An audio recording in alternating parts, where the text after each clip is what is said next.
Well, in just a couple days, we'll be popping off fireworks for the 4th of July, and of course, that brings about a lot of safety concerns, especially for those kiddos. Here to explain is Dr. Susan Bankston with the Baton Rouge Clinic. Good morning. Good morning. Good to see you. Yeah, it's a good day. Already festive. I love it. Yes. Getting ready for the holiday. Little earrings. I Yes. love it. I heard you do have a favorite firework, though. I do. My favorite firework is one put on by somebody else. That's There where you go. you sit on the levee and you watch some fireworks, or you go to a show.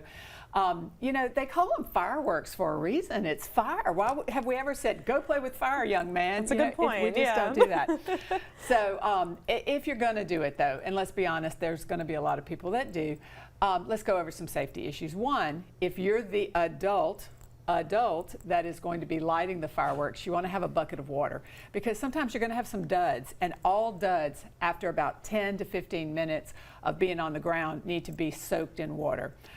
You need a place to put out the fire stick, the punk, whatever you call it these days, and you also need a place to put out all the other fireworks that have gone off and all. You only want to light one at a time.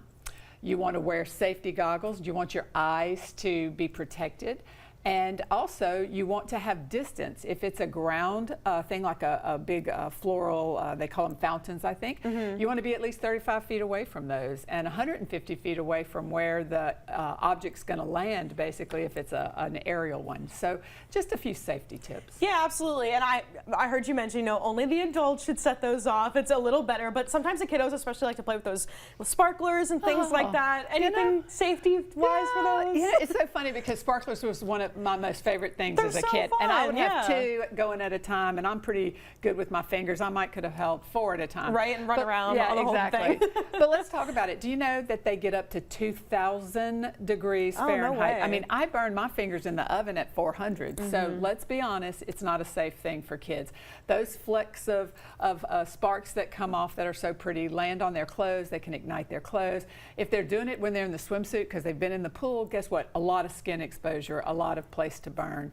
And it's just, I always say you shouldn't be holding on to a firework, and since sparklers a firework, don't hold on to it, because I like all my fingers and I want to keep them. Right. So, yeah. Yep. That's a good way to look at it. Sometimes you don't think about it like that, but good thing to keep in mind for sure. Well, you have some tips too, not only just for our regular family members, but for our furry family members too, right? You know, I'm a big dog person, in case anybody doesn't know. I'm a big animal person, but I have 3 dogs at home right now.